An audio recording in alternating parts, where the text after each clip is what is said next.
Hello আমার ভাই বোনেরা, এই যে অবৈধ সরকার ডক্টর ইউনূসের ঘোষণা অনুযায়ী ফেব্রুয়ারিতে যদি নির্বাচন হয়, আপনারা কি ভেবেছেন যে বিএনপি ক্ষমতায় যাবে?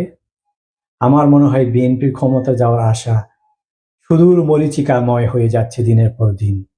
জামাতে ইসলাম ক্ষমতায় যাওয়ার বন্দোবস্ত না করা পর্যন্ত এদেশে নির্বাচন হচ্ছে না। এটা একটা প্রধান কারণ।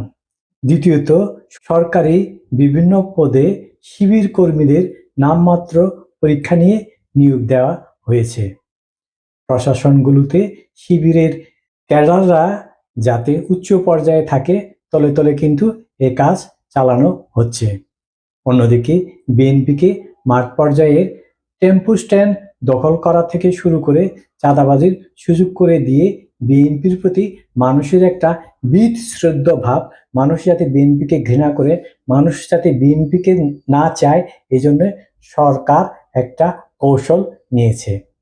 বিএনপির বিভিন্ন নেতাকর্মীরা যে ধরনের অপরাধ করছে, এর বিরুদ্ধে কোনো ব্যবস্থা না নিয়ে সরকার বিএনপিকে এই অপকর্মে লিপ্ত হওয়ার সুযোগ দিয়ে আসলে বিএনপিরই বিরাট একটা ক্ষতি করে ফেলেছে। এটা একটা নয়া বন্দোবস্তর অংশ বিশেষ। আর জামাত শিবির তার ছাত্র শিবির কর্মীদের কাজে লাগিয়ে তলে তলে কিন্তু আরো অনেক কিছু করছে। এর মধ্যে একটি হলো 40,000 ছাত্র শিবিরকে সশস্ত্র প্রশিক্ষণ দেয়া হবে। এই প্রশিক্ষণ দেয়া হবে কিভাবে নির্বাচনে কারচুপি করা যায়, কিভাবে সবার চোখের অন্তরালে ভোট না দিয়ে ভোট দেওয়া হয়েছে বলে গণনা করা হয়। আপনারা দেখেন নাই 4টি বিশ্ববিদ্যালয়ের ছাত্র সংসদ নির্বাচন যেভাবে হয়ে গেল, যেভাবে তাদের বিজয়ী দেখানো হলো? এটা কিসের ইঙ্গিত? এটা বাংলাদেশের একটা প্রতিচিত্র ফুটে উঠেছে।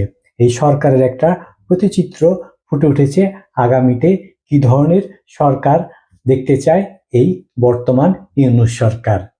সুতরাং আমার বিএনপির ভাই বোনেরা, যারা নাকে তেল দিয়ে ঘুমাচ্ছেন, তারা সজাগ হন, তারা জেগে উঠুন। তারেক রহমানের দেশে না ফেরার যে একটা ব্যর্থতা, এই বড় ব্যর্থতার কারণে বিএনপি আগামীতে ক্ষমতায় যেতে পারবে না। তারেক রহমান যদি একজন নেতা হতেন, একজন বলিষ্ঠ কণ্ঠস্বর হতেন, একজন সাহসী ব্যক্তিত্ব হতেন, তাহলে অবশ্যই তিনি দেশে ফিরে আসতেন। শেখ হাসিনা যখন ভারতে চলে যান, তার উচিত ছিল তার 2-3 দিন পরেই দেশে আসা এবং